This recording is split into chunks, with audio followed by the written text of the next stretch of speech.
In this video, we're going to be doing a comparison between the build quality of the ZTE Zmax Pro and the ZTE Blade Zmax. Stay tuned.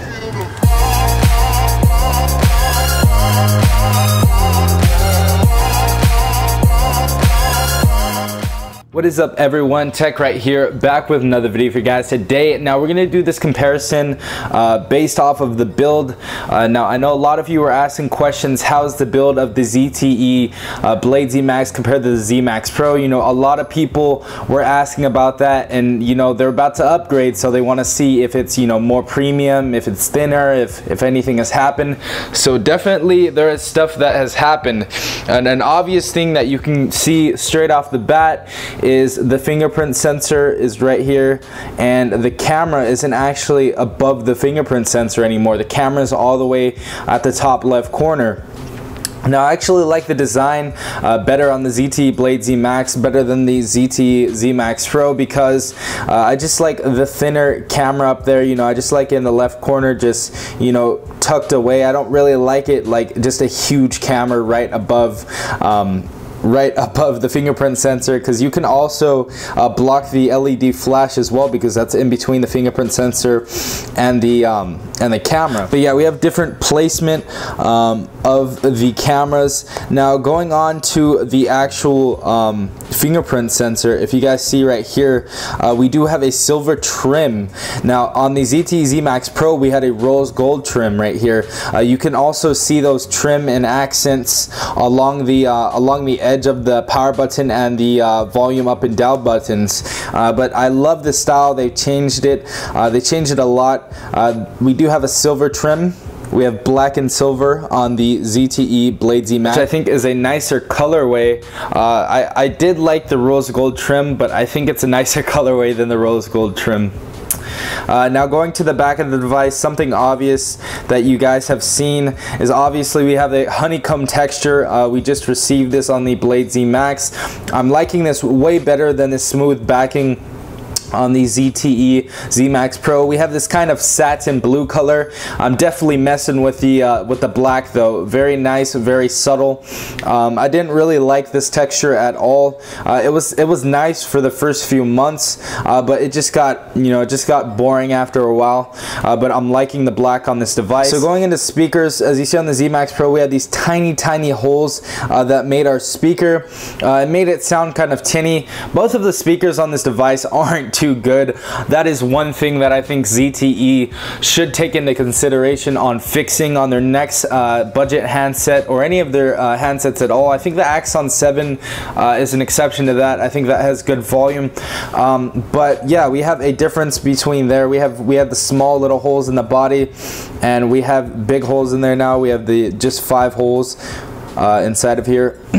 But definitely a change from the Zmax Pro. So going into the sides of the device, you know, on the left side we still do have our micro SIM ejector that we can put an SD card in as well. But yeah, that's the same as the left side. There's not many changes. Going to the bottom of the phone, as you guys see right here, we actually have the headphone jack at the bottom now. So we did have it on the top before. I'm liking it at the bottom better.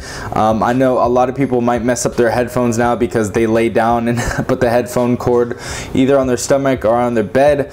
So do look up for that. Don't be bending your headphone cord when laying down or whatever. But we do have our noise cancelling mic as well down there, and our Type-C. Loving Type-C. I've just been greedy after the Zmax Pro and the Nexus 5X. I've just been wanting Type-C on every single device that I've used. I just like it. You know, it's better to use in the dark. It's more convenient. You know, you don't have to switch it a certain way, and sometimes you can plug it in the wrong way and it can mess up your device's charging port.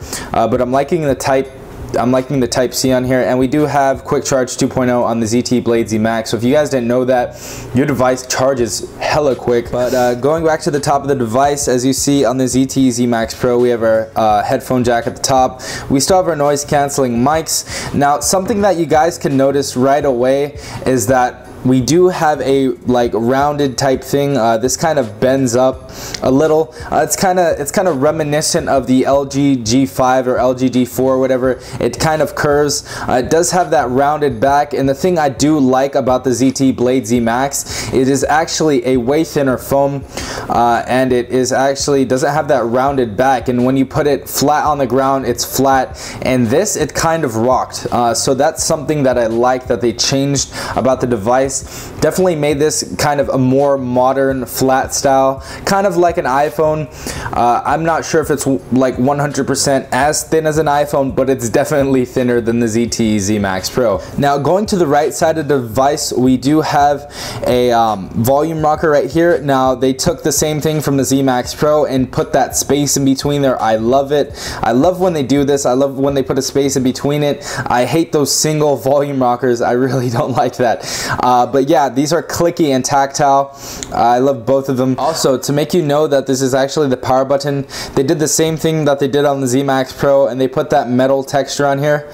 So I'm liking that as well. That's a very, very nice touch. Okay, so going to the front side of the device, going to the Zmax Pro, we definitely had a difference between the Zmax Pro and the Blade Zmax. We had those 3 holes for the headset. Now we have a regular metal kind of thing over it for our headset on the ZTE Blade Zmax. I definitely think it's nicer than the ZTE Zmax Pro. These 3 dots kind of looked, made the phone look kind of kiddish and tacky.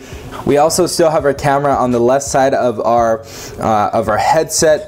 In the Blade Zmax, in our successor, we have it spaced farther apart. Not sure why they did that, but that's what's different. We also still have our capacitive screen touch buttons that we can go ahead and use. I love the off-screen buttons, and the home screen button does still pulsate for a notification. Okay, so the last and final thing, well, the biggest thing that changed on here was that we have Dragon Tail glass. Now on the ZTE Zmax Pro, we actually had Gorilla Glass. Now as far as that goes, I'm not sure which one is actually tougher. I'm hoping that the Dragon Tail is, but I'm hearing bad things about it. Definitely keep me updated though, guys. Any of your screens crack on your device, definitely tell me. I want to see what happens, because a lot of people were having problems with cracked screens on the Zmax Pro.